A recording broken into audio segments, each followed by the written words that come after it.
So I'm here to talk today a little bit about the concept of cultural humility. Um, we can go forward on the slide if you want. Um, I came to cultural humility about 2 years ago as a concept. And really I'm excited about the opportunity to talk about it. It's kind of one of my passions right now, learning more about it, sharing about cultural humility. So just a little bit about our agenda today. I'll just kind of introduce myself. We'll talk about cultural competency, talk a little bit about cultural humility, and give some ideas on how we can develop that cultural humility, and then leave some room for questions toward the end. So next slide, please. So my name's Anna-Lesa Calvert. I am from Dallas, Texas initially, but I came to Buffalo in 2021, which is crazy now, to go to the University of Buffalo. And I have never left because I love this community very much.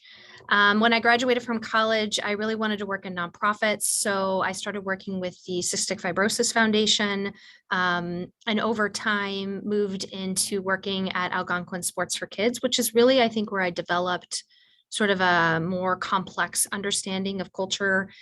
Algonquin Sports for Kids is a sports-based youth nonprofit where we work with underserved youth throughout the Buffalo and Western New York area, introducing sport, but really using it as a tool for mentorship and opportunities for kiddos to grow their leadership skills, all the things you can get from sport that you don't necessarily get otherwise.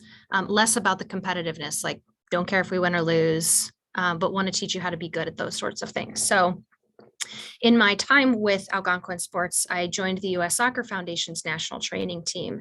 And I will share with you one of the most impactful moments for me in that experience. There's a man there by the name of Wiley Chen. He was the vice president of programs, something very high level, and became a good friend. And when he left, or when we were sitting around the dinner table one night at a conference, I was there with Wiley and another friend, and they were talking about this concept of being at the table or being in a situation and someone saying, "Where are you from?" And my first reaction was, well, like, I'm from Texas, Wiley's from Oregon, and Diego is from Chicago. And they explained to me the question wasn't really where are they from in the US, but where are they from? And I was super confused by this question. I had no idea what that meant. So they had to explain to me that really people were asking them where, are they from China because Wiley was Chinese, Diego was Mexican. So, or like, where are you really from? And it was an experience that really stuck with me as sort of understanding my own privilege, but also realizing that adults who I think of as super powerful, impactful people get these questions on a consistent basis.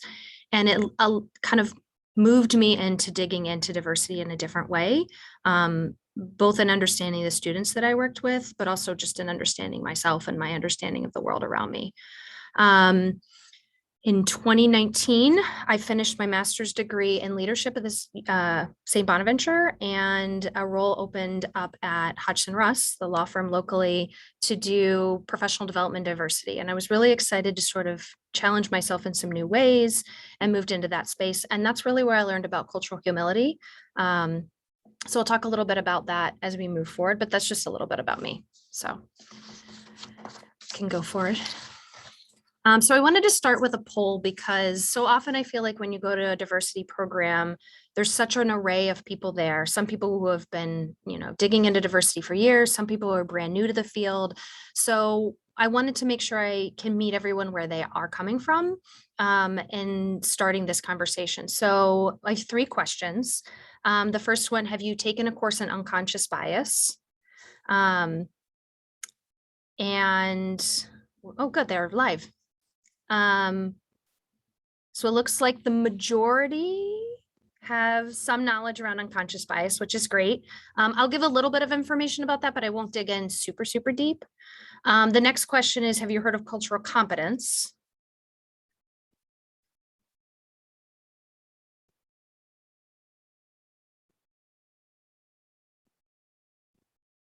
I like lots of options.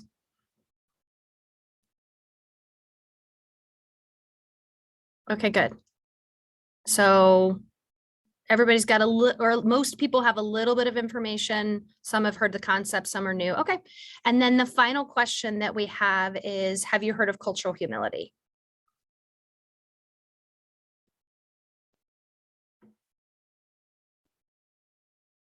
Mostly new, some know a little. Okay, perfect. So just for a little bit of background for those that are new to unconscious bias. So unconscious bias is sort of, I'm going to read the actual definition because I wrote it down. Attitudes or stereotypes that affect our understanding, actions, and decisions in an unconscious manner. So the example that I have is, when I was little, my parents would say to me that people who drive red cars tend to drive erratically and fast. And, the police are always on the lookout for them because they're probably speeding. And so I had this concept of like red car, not a good driver.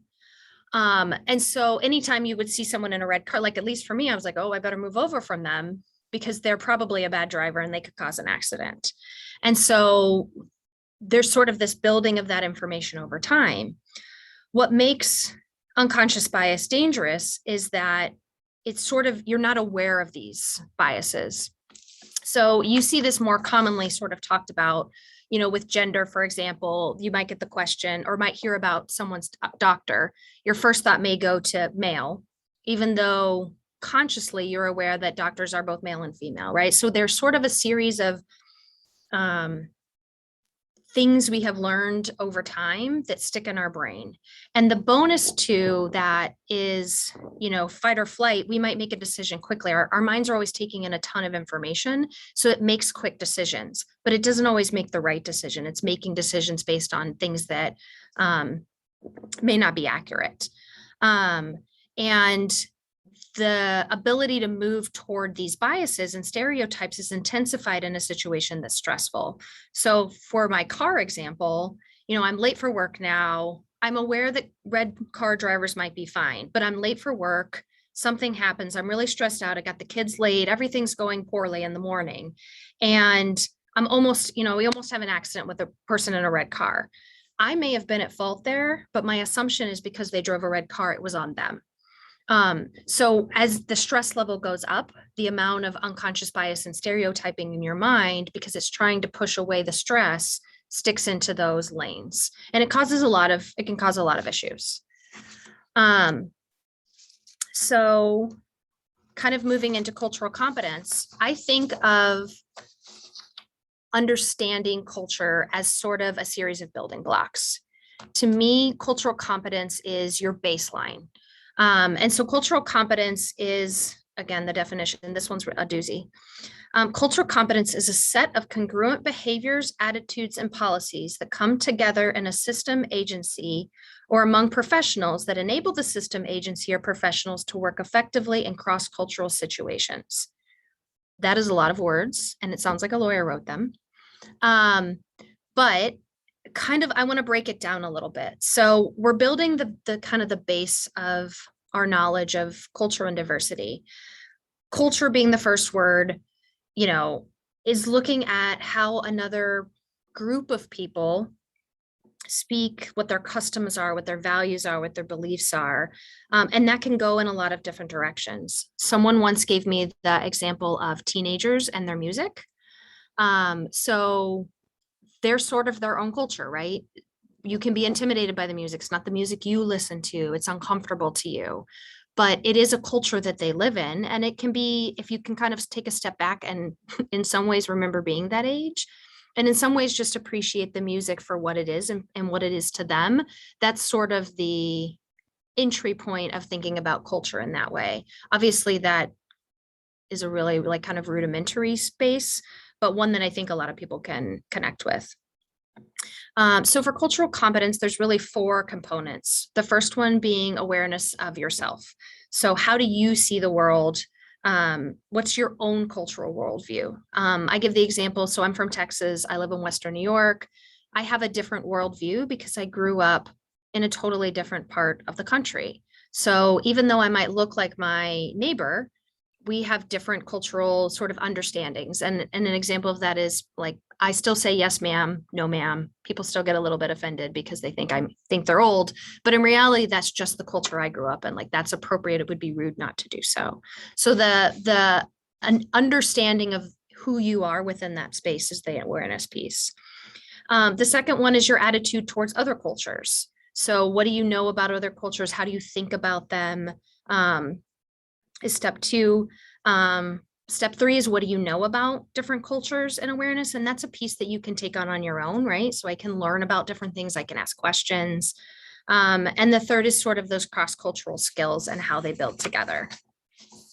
The difficulty with cultural competence is that it suggests that you can categorically learn something about someone, right? You can become competent in someone else's culture, which can lead to some of that stereotyping and bias, and doesn't allow you really to build that next level of diversity understanding. So I work in a law firm where lawyer's job is to be the expert, right? Like to be the person in the room that knows. And so when I first gave this had this conversation with our attorneys, it was, excuse me, difficult for them to understand that like they wouldn't be the expert in someone else's culture. So thinking about competence is just the beginning stage for me in that place. Next slide, please. So I was at a training once and we watched this video. So what I want you to do is sort of watch the video and see if you can follow the directions, see what your answer is in the end.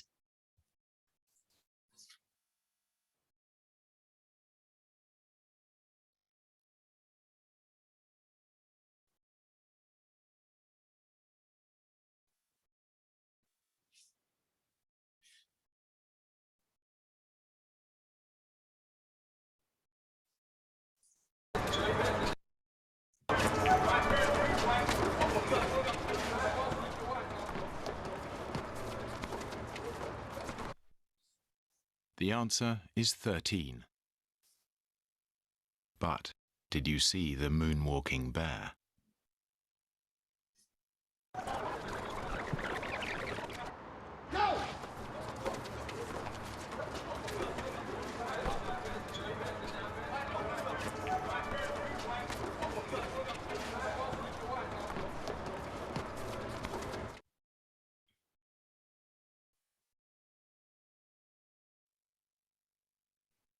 So that video was initially obviously designed for a bicyclist video, but I initially first saw it at a training with a bunch of coaches and soccer players who were like, I know the answer, and everybody was excited, but obviously we missed the most important piece of the puzzle there.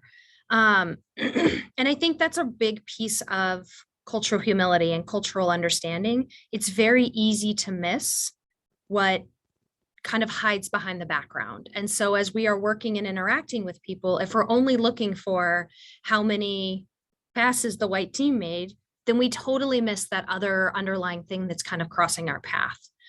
So I wanted to kind of go into breakout rooms really quick and give everyone a couple of minutes, a little bit to get to know each other, but a little bit to think about what is something that if you were in a room with someone, people look at you and think they know about you, right? So, but maybe that's not true. So I think, generally speaking, people, when I talk about my kids, would assume I have a husband. I do not. I have a wife. So I often get asked the question, oh, what's your husband's name?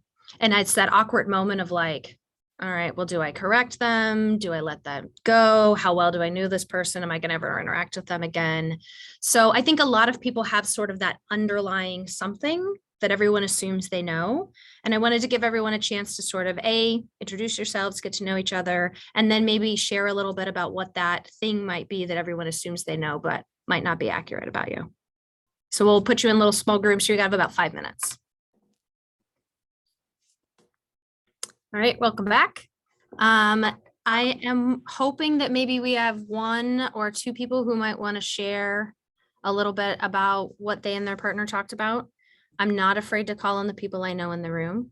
So don't put your hand down. If you want to say something, go for it now. I'll share. Great.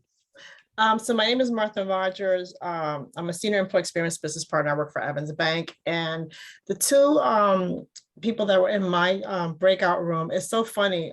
We all had similarities we found that we were able to share. So all three were introverts. And we talked about that experience. So this was a really good exercise. So thank you, Anna-Lesa, for doing this. I borrowed it from a friend on the call, Chantel. So thank you to her too. Thanks. Great, thank you. Maybe one more?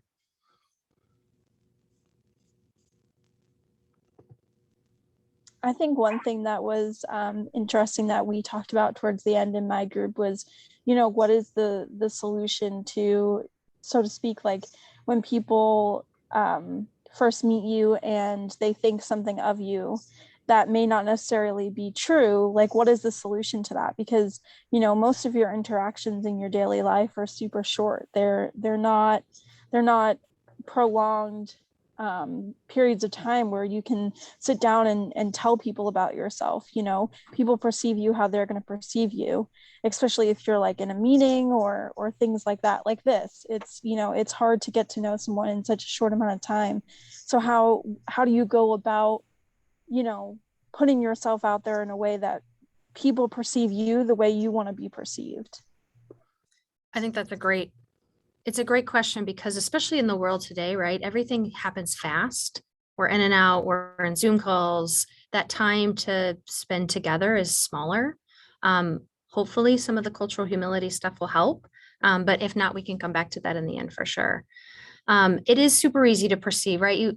It goes back to those biases, right? Like, I think I know who you are. I think I know what you are, and therefore my perceptions play in these ways. So I like that activity for the same reason, because it kind of gives you time to step back and say, well, this is what people think, but this is who I really am. And I sort of relate to the introverted one, because I don't know that everyone would think I'm an introvert, but I love my downtime. I will be extroverted as needed. And the world sort of asks us to be extroverted a lot, but that space to be introverted is really key too. So we'll talk a little bit about cultural humility. It's a framework that was built to sort of ask people to be lifelong learners, and have them self-reflect around culture as a whole. And I was really thinking like, okay, how do I explain this super well? And I realized I don't need to do the hard work, because the two doctors who created the program or created the framework have a great video that we're going to watch. Well, they'll explain it a little bit, and I will give you a bit of background on the project, or on the video for them. They are both doctors working in California, and were working with patients, but seeing that their nurses didn't necessarily have the cultural humility they needed to serve their patients well. And they were coming in with, again, sort of like lawyers, right? I am the expert in this. I'm your medical professional. I know what's best for you. But that didn't always mean that they were hearing all of the pieces of culture that go with proper care. So that's sort of where this framework comes from. And so if we go to the next slide, we'll watch that quick video. It's a little bit longer. It's about 3 minutes, but I think they do a really nice job of sort of explaining what it is and how they came to this space. So these are the two women who developed the framework. And then we have the video where they explain it a little bit. Humility for me is love, actually. If I had to encapsulate cultural humility, or the whole concepts of cultural humility, it doesn't do it justice, but the word that I think of it is essence. Escuchar. Being. You. Opening. Receive. Compassion. Love.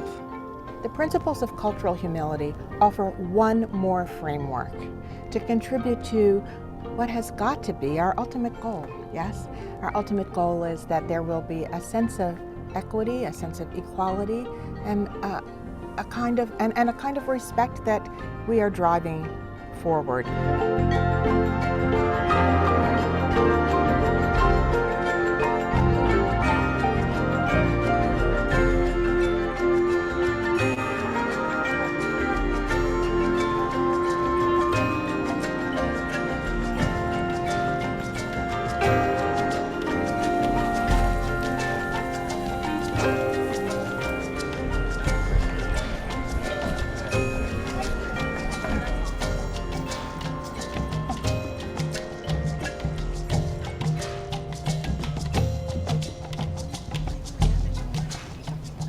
Cultural humility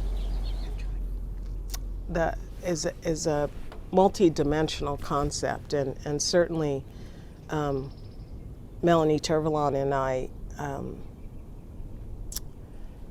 conceptualized 3 dimensions. The first is lifelong learning and critical self-reflection. And in that critical self-reflection, it is the understanding of how each of us, every single one of us, is a complicated, multidimensional human being. Each of us comes with our own histories and stories, our heritage, our point of view. You're looking at me now. I am very fair-skinned. When I was a little girl, my hair was blonde. My eyes are blue. People often tried to call me anything but African American. I have a history. My identity is rooted in that history. My parents gave me the knowledge of my own social identity, and my own experience in life has created that. I get to say who I am. The second tenet, after self-reflection and ongoing lifelong learning and development, is this notion that we must mitigate the power imbalances, to recognize and mitigate the power imbalances that are inherent often in our clinician patient or clinician client or service provider community dynamics. And then finally, the piece that I would offer that Jan and I feel people often either don't read or don't like, which is, and the institution has to model these principles as well.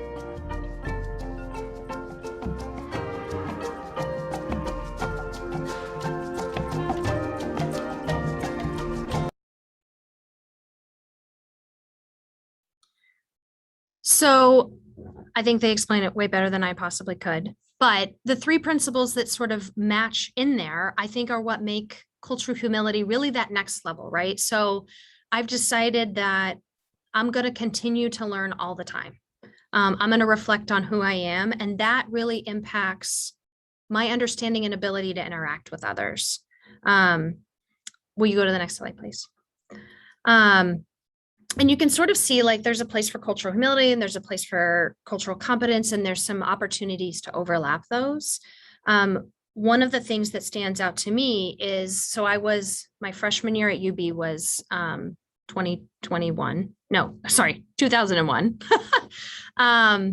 And my parents drove me up to Buffalo and dropped me off at college and drove back to Texas. And then 9/11 happened. And I can't even imagine being my parents at that point. But my understanding of the Islamic culture didn't exist. I didn't grow up around anyone who had offered me any information around that. And so I decided to take a class on Islam. I thought, you know what, I want to understand what it is that's happening here and understand the culture in a deeper way. The difference between competence there and humility is I finished the class, I got a fine grade, but it didn't make me an expert in that culture or that religion, right? I gained a little bit of knowledge, I changed some attitudes, but I could never understand really the day in and day out of that. So the humility was that next piece of opening up that space and saying, I'm not going to know all of this, but I'm going to try to continue to do so. We use switch slides. So there's sort of, like they talked about, those 3 pieces to that. The first one is know yourself, right? Understand your own background, your own privilege, what comes with that, and be genuine in it.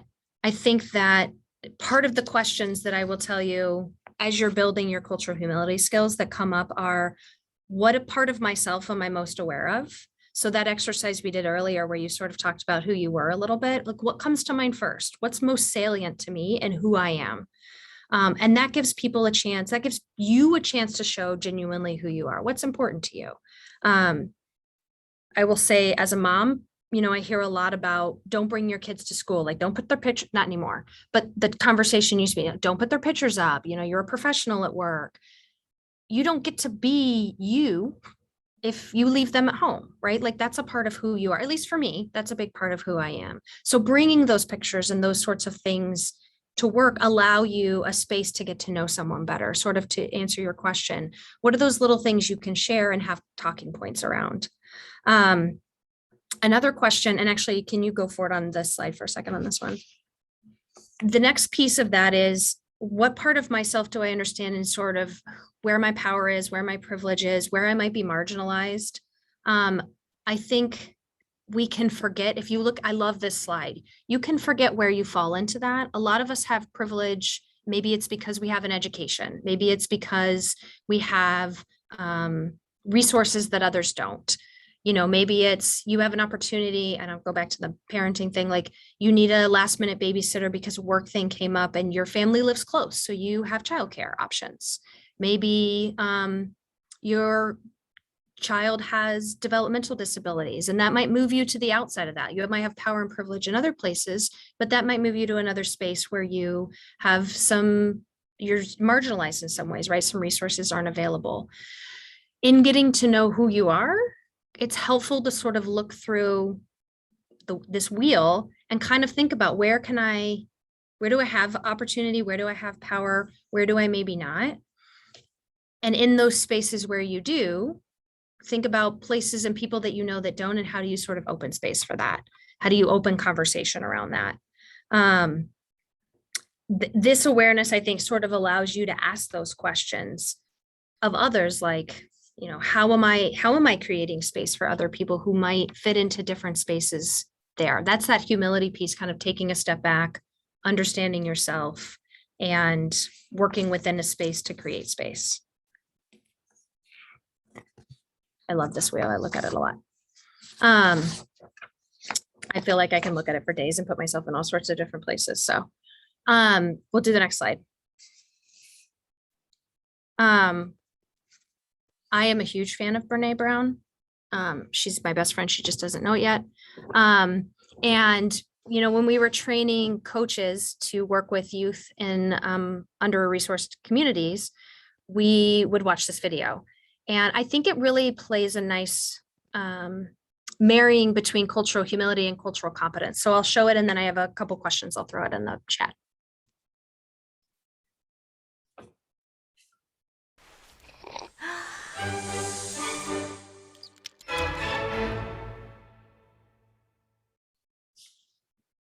So what is empathy, and why is it very different than sympathy? Empathy fuels connection. Sympathy drives disconnection. Empathy, it's very interesting. Teresa Wiseman is a nursing scholar who studied professions, very diverse professions where empathy is relevant, and came up with 4 qualities of empathy. Perspective taking, the ability to take the perspective of another person or recognize their perspective as their truth. Staying out of judgment, not easy when you enjoy it as much as most of us do. Recognizing emotion in other people and then communicating that. Empathy is feeling with people. And to me, I always think of empathy as this kind of sacred space when someone's kind of in a deep hole and they shout out from the bottom and they say, I'm stuck, it's dark, I'm overwhelmed. And then we look and we say, hey, you climb down. I know what it's like down here, and you're not alone. Sympathy is, ooh, it's bad, no, you want a sandwich?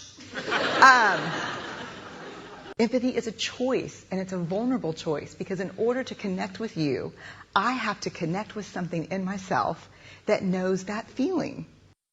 Rarely, if ever, does an empathic response begin with "at least." Yeah. And we do it all the time. Because you know what? Someone just shared something with us that's incredibly painful, and we're trying to silver lining it. I don't think that's a verb, but I'm using it as one. We're trying to put the silver lining around it. So, I had a miscarriage. Oh, at least you know you can get pregnant. I think my marriage is falling apart. At least you have a marriage. John's getting kicked out of school. At least Sarah is an A student. But one of the things we do sometimes in the face of very difficult conversations is we try to make things better. If I share something with you that's very difficult, I'd rather you say, I don't even know what to say right now, I'm just so glad you told me. Because the truth is, rarely can a response make something better. What makes something better is connection. So I love that video. And I will say, after the shooting in Buffalo, a lot of people didn't know what to say, right? They weren't sure what to do next. I think that's a great example of an opportunity to say, I'm not sure what to say right now, but I'm here, right? I'm willing to listen. I want to participate, right? Like, I think people struggle with that. And that's that humility, cultural or otherwise, the ability to step back and say, I don't know what to say right now, but you're not on your own in that moment. I think sometimes people are looking for that. I will tell you, I've probably watched this video 100 times. One time my son asked for a sandwich and I started laughing at him. But I had a young boy and I was coaching soccer at the time, and he was one of my kids who was always just a joy to have around. And all of a sudden he wasn't. And I sat down with him and I kind of said, what's going on, kiddo? How are you doing? And he said, well, my mom had a baby. She's back in the hospital. He was probably 10. Dad was out of the picture, and they gave the baby to my aunt, but I should be taking care of the baby. I'm the man of the family. And I had no idea what to say. What do you tell a 10-year-old kid who thinks they should be caring for an infant and his mom's in the hospital sick? And like, all these things are happening. And I came back to this video and said, that must be really hard for you. How can I help? That's a lot of that cultural humility piece, right? Like, he's a kid. As an adult, you can think of those as two separate cultures, right? Like, I want to fix it.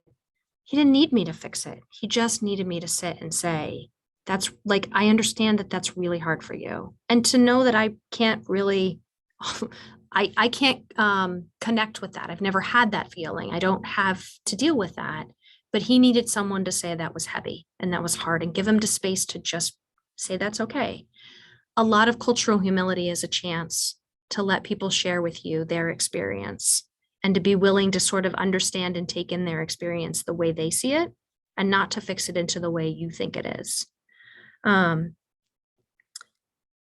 So the question to me at the end of this video, right, it sort of feels like competence is a little more like sympathy and humility is a little bit more like the empathy piece. The question is that true or not? Do we sort of say, you know what, we built the blocks on competence, we've moved on to humility, congratulations us, we've moved up, which I guess is the opposite of humility, but you get the idea. So if we can go forward one. I think cultural competence is a piece of the continuum. So we can't dump cultural competence for cultural humility. We need all of them together, right? So we build the blocks of competence. I may become more competent and have more humility around one culture, but I may still need to be working on that in another space. And so I think one thing as you're thinking about your cultural development, your diversity development, is some grace and space as you're growing in those. There's areas you're going to falter and fail at. I'm a big fan of, I'm really sorry, I didn't understand, please help me to learn. And then to take that and use it as your time to learn. But being aware of these two things together allows you to work and listen with interest and curiosity. And so much of cultural humility is about being curious and asking questions and not assuming you know the answer, because everyone is so different. As we build these skills and think about them, it helps us to create a better space for the people in various ways that you serve, right? Everyone here is probably serving someone in some way. You become a better servant to others by being willing to ask questions, by being willing to take in culture, to take in and listen to where people are coming from, without kind of assuming you know that. It's what I love about cultural humility. It does assume that you don't know everything. And that's super fun to me. For those of you who do strengths finders and things like that, I'm a learner. And so I always love to learn. But I encourage anyone who's kind of in this space to continue to be a learner. Do the next slide. So I'm kind of concluding, I'll open for questions. But but being humble means a willingness to learn and to grow.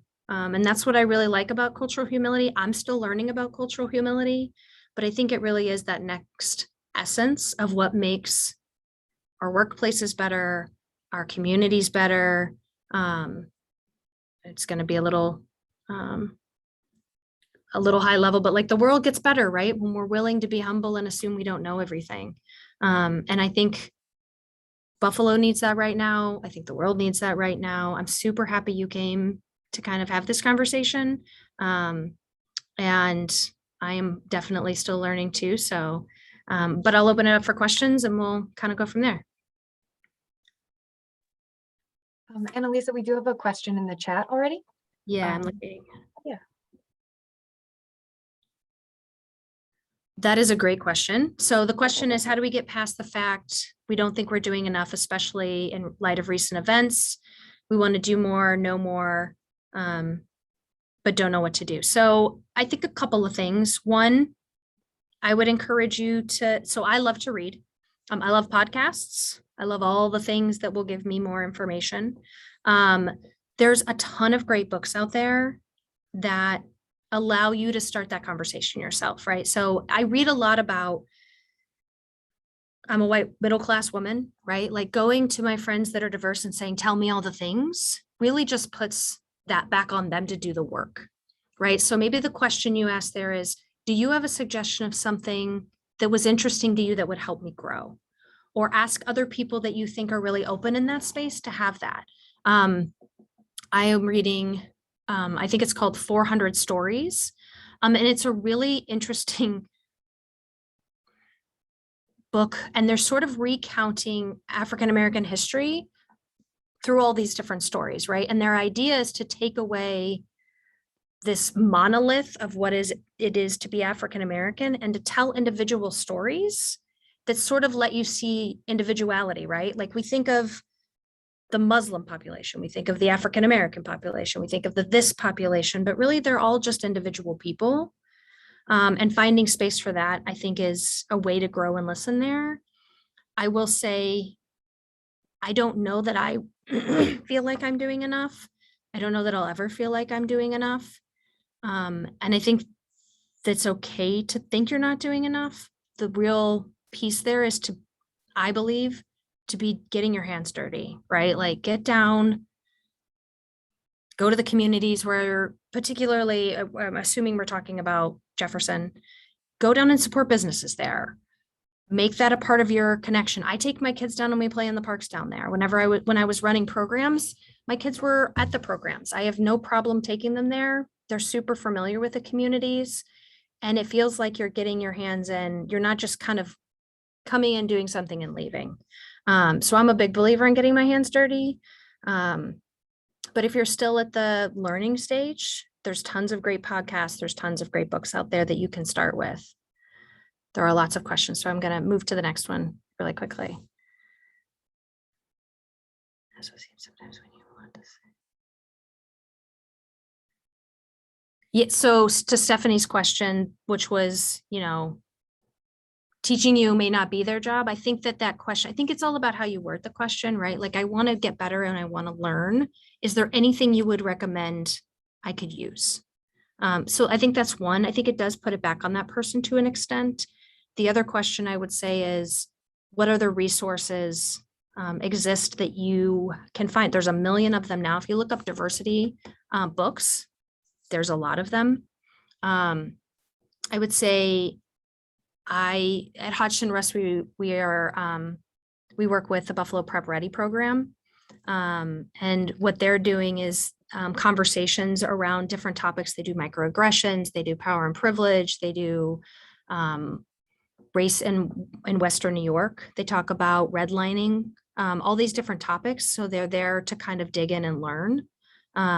Anywhere you can sort of get information, I think is helpful. I'm sure the Buffalo Niagara Partnership would have a lot of great resources as well.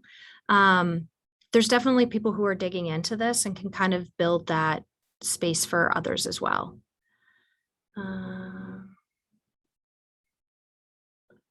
My 12th grade teacher told me that we should stop watching The Idiot Box and read more books. So it sounds like you're 12th grade teacher shared the same concept there. Someone recommended Manufacturing Decline, which is a book about how races has formed platforms and policies primarily in the Rust Belt. Helped me understand a lot. I actually thought Hillbilly Elegy was really interesting. The book, not the movie. The movie was The book was really interesting to sort of understand that Midwest mentality that was unfamiliar for me. There's lots of resources out there for that. Any other questions? You can type them or open up.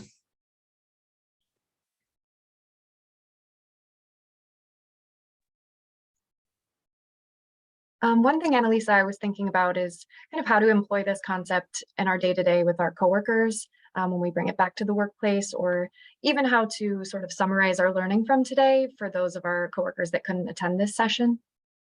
Sure. Yeah, I think that for a summary, to me, it's two things: be a lifelong learner and be willing to assume that you don't know everything about anyone. And I think the way you take that back to work is assuming people are in their offices to an extent, is to find 5 minutes just to talk to someone about their day, about what's going on. You're not going to dig into super heavy stuff with anyone in the first few minutes. You build that relationship over time. But anywhere you can find out more about someone just builds more knowledge of who they are. We have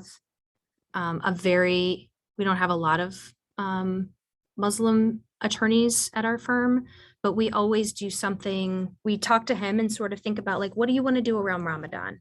And so our goal is to have a day where we all fast together and we break the feast at the end of the day as a group, right? It's an opportunity for him to share his culture. He came to us with the idea, so we didn't sort of say, hey, we want to do this thing. He thought it was, a neat way to share about who he was.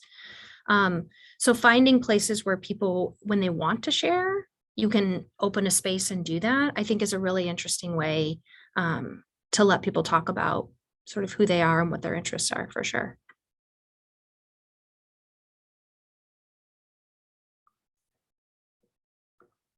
Any other questions?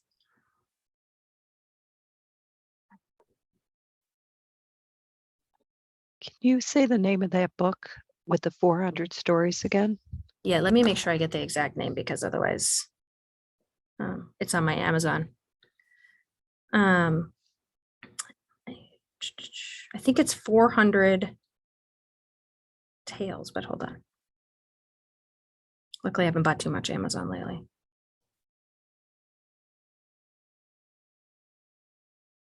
Sorry.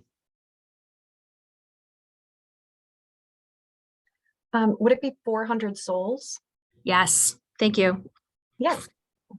Yeah. 400 souls. Yeah, we can include that as a resource. We'll be sending out a resource list as well, so we'll have that as a suggested reading. That sounds really interesting. It's so far so good, and it's really small. They're small chapters, so you kind of feel like you can read a couple every couple of days, or whatever makes sense for you. And you don't have to read 700 pages to get the one story, which I like too. Could you just show again for a moment that slide that compared cultural humility with cultural competence? I didn't get through all of it, and I thought it was a nice discernment. Yeah.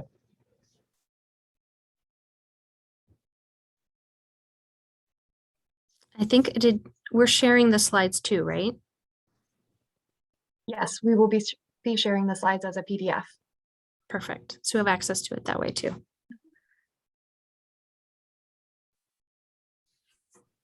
Okay, great, thanks.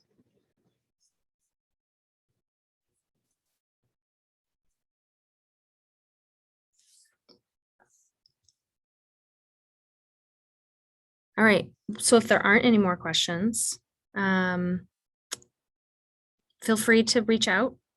I'm sure my information's on there. I'm on LinkedIn. If you have questions, like I said, I'm still learning. It's kind of the whole point. And I encourage you to continue to do so. If there's, resources, other resources you have, share them. I'd love to read them. If I find resources, I usually try and put them on LinkedIn. So that's there too. And thanks so much for your time today. I appreciate you spending time growing and learning.